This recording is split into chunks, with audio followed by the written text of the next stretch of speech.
राधे राधे। मेरा नाम है निकिता शर्मा और आप सभी का स्वागत है श्रीमद् भागवत गीता की इस श्रृंखला में।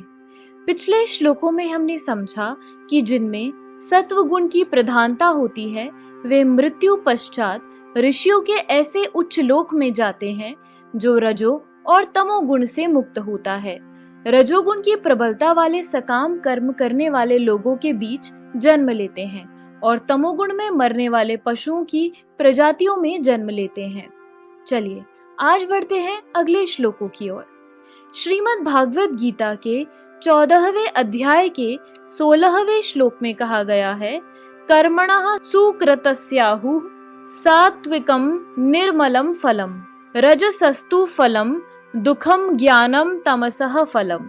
अर्थात पुण्य कर्म का फल शुद्ध होता है और सात्विक कहलाता है, लेकिन रजोगुण में संपन्न कर्म का फल दुख होता है और तमोगुण में किए गए कर्म मूर्खता में प्रतिफलित होते हैं।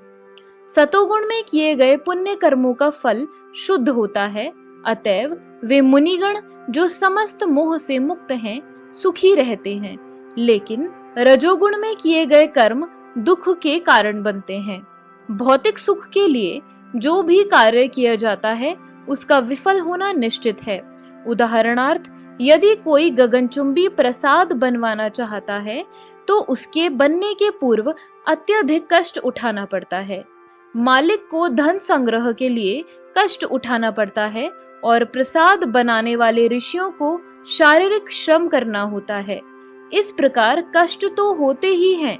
अतएव भगवत गीता का कथन है कि रजोगुण के अधीन होकर जो भी कर्म किया जाता है उसमें निश्चित रूप से महान कष्ट भोगने होते हैं। इससे यह मानसिक तुष्टि हो सकती है कि मैंने यह मकान बनवाया या इतना धन कमाया, लेकिन यह कोई वास्तविक सुख नहीं है। जहाँ तक तमोगुण का संबंध है, कर्ता को कुछ ज्ञान नहीं रहता, अतएव उसके समस्त कार्य उस समय दुखदायक होते हैं और बाद में उसे पशु जीवन में जाना होता है।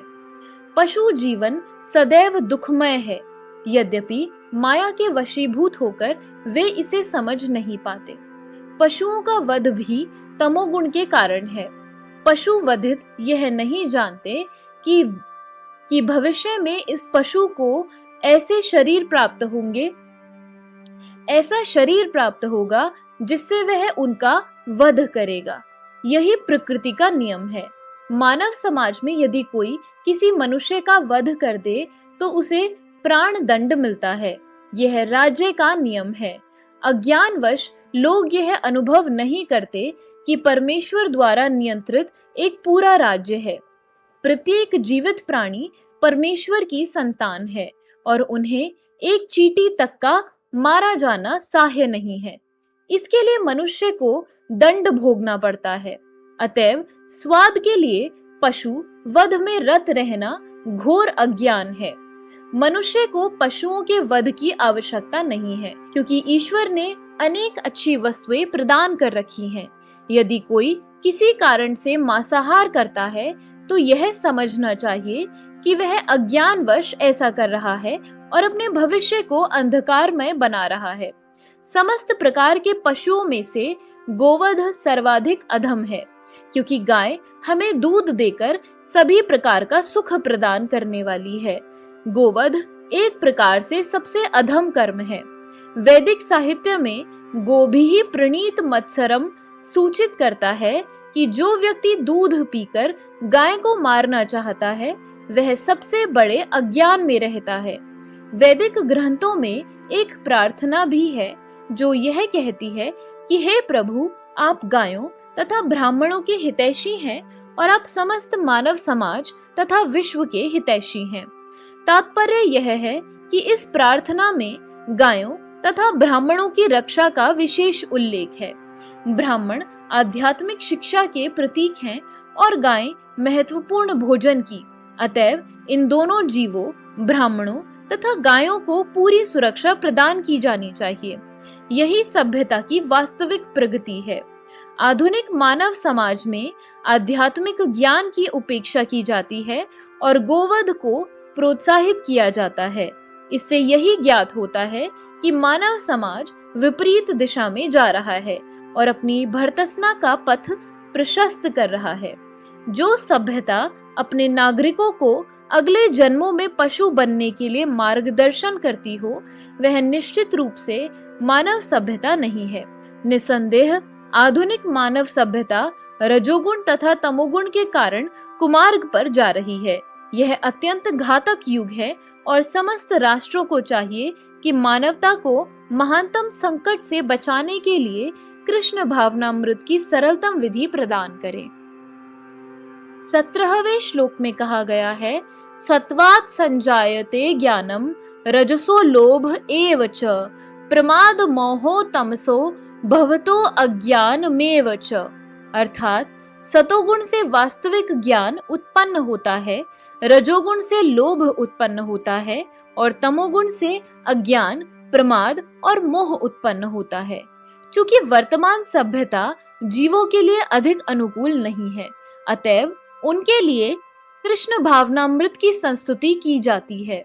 कृष्ण भावनामृत के माध्यम से समाज में सतोगुण विकसित होगा। सतोगुण विकसित हो जाने पर लोग वस्तुओं को असली रूप में देख सकेंगे। तमोगुण में रहने वाले लोग पशु तुल्य होते हैं और वे वस्तुओं को स्पष्ट रूप में नहीं देख पाते।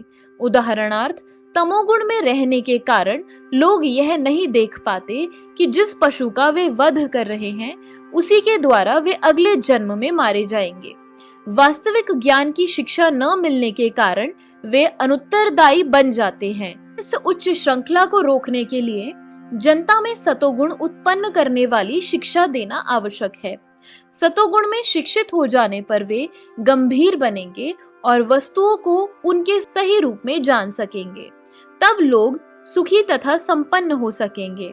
भले ही अधिकांश लोग सुखी तथा समृद्ध न बन पाएं, लेकिन यदि जनता का कुछ भी अंश कृष्ण भावनामृत विकसित कर लेता है और सतोगुणी बन जाता है, तो सारे विश्व में शांति तथा संपन्नता की संभावना है। नहीं तो यदि विश्व के लोग रजोगुण तथा तमोगुण में लगे रहे तो शांति और संपन्नता नहीं रह पाएगी।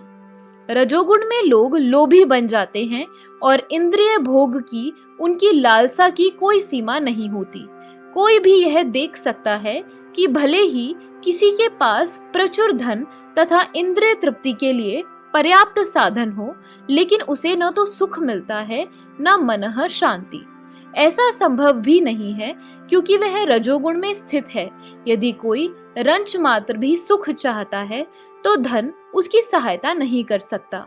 उसे कृष्ण भावनामृत के अभ्यास द्वारा अपने आप को सतोगुण में स्थित करना होगा। जब कोई रजोगुण में रत रहता है तो वह मानसिक रूप से ही अप्रसन्न नहीं रहता, अपितु उसकी वृत्ति तथा उसका व्यवसाय भी अत्यंत कष्टकारक होते हैं।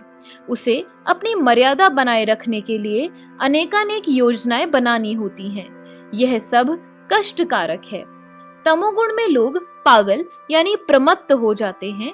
अपनी परिस्थितियों से ऊब करके मद्य सेवन की शरण ग्रहण करते हैं और इस प्रकार वे अज्ञान के गर्त में अधिकाधिक गिरते हैं। जीवन में उनका भविष्य जीवन अंधकारमय होता है। तो इसी के साथ हमारे आज के श्लोकों की वीडियो समाप्त होती है। अगर आप सभी लोग श्रीमद् भागवत गीता की इस श्रृंखला में हमारे साथ हैं तो हमें अपने विचार कमेंट सेक्शन में जरूर बताएं और इस वीडियो को अपने परिवारजनों और मित्रगणों के साथ जरूर शेयर करें ताकि उनके जीवन में भी इस सुंदर ज्ञान के आगमन के कारण कोई बदलाव हो सके। तो चलिए अब मिलते हैं अगले श्लोकों के साथ एक नई वीडियो में।